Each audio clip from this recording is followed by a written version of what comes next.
வாரிசு நடிகர்கள் திரைப்படங்கள்ல நடிக்கும் போது அவங்க மேல உள்ள எக்ஸ்பெக்டேஷன் ஜாஸ்தியா இருந்தாலும் அதை பூர்த்தி பண்ற மாதிரி நிறைய நடிகர்கள் நல்ல படங்கள் கொடுப்பது. என்னதான் கென் கருணாஸுடைய மகனா இருந்தாலும் நிறைய சப்போர்ட்டிங் ரோல் தான் அவர் பண்ணியிருக்கிறாரு. சில படங்கள்ல சைல்டு ஆர்டிஸ்டாவும், அசுரன் படத்துல தனுஷோட மகனாகவும், வாத்தி படத்துல சில காட்சிகள்லயும், விடுதலை படத்துல ஆரம்பத்துல வரக்கூடிய சில காட்சிகள்லயும் நடிச்சிருப்பாரு.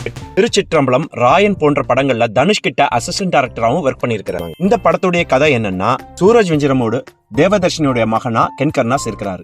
சூரஜ் வெஞ்சிரமோடு அங்க ஒரு பேக்கரி ரன் பண்ணிட்டு இருக்காரு. அவரும் அவர் ஒய்ஃபும் லவ் மேரேஜ் பண்ணதுனால அவங்க ஒய்ஃப் குடும்பத்துல இருந்து அவங்கள விலக்கி வச்சிருக்காங்க. கென் கருணாஸுடைய அம்மாவுக்கு அவர் மேல ரொம்ப பிரியமும் நம்பிக்கையும் ஜாஸ்தியா இருக்கு. அதே டைம்ல அவங்க அப்பாவான சூரஜ் வெஞ்சிரமோடுக்கு கென் கருணாஸ் சரியா படிக்காதனாலையும் 10th ஜஸ்ட் பாஸ் வாங்கினதுனாலையும் அவர் மேல பெருசா நம்பிக்கை இல்ல.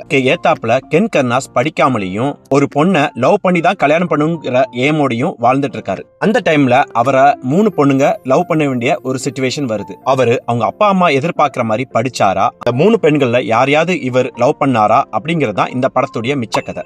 என்னதான் அந்த சீன்ஸ் எல்லாம் பார்த்த மாதிரி இருந்தாலும் நம்மள அது எங்கேயுமே போர் அடிக்காம என்டர்டெயின் பண்ணுது. ஆக்டிங் வைஸ் இந்த படத்துல அவருடைய ஃப்ரெண்ட்ஸா நடிச்சிருக்கக்கூடிய எல்லாரும் ஒரு நல்ல பெர்ஃபார்மன்ஸ் கொடுத்திருக்காங்க. அதை தவிர ஹீரோயினா நடிச்ச 3 பேரும் ரொம்ப நல்ல பெர்ஃபார்மன்ஸும் கொடுத்திருக்காங்க. தனுஷ் படங்கள்ல சரண்யா பொன்வண்ணன் பண்ண கேரக்டர் தான் இங்க தேவதர்ஷினி கென் கருணாஸ்க்கு பண்ணிருக்கு. படத்துடைய பெரிய பிளஸ் பாயிண்ட் சூரஜ் வெஞ்சிரமோடுவ இந்த படத்தை ஆக்ட் பண்ண வச்சதுதான். அவருடைய ஆக்டிங் தான் முதல் பாதியிலையும் 2வது பாதியிலையும் வரக்கூடிய நிறைய சீன்ஸை ஹோல்ட் பண்ண வைக்குது.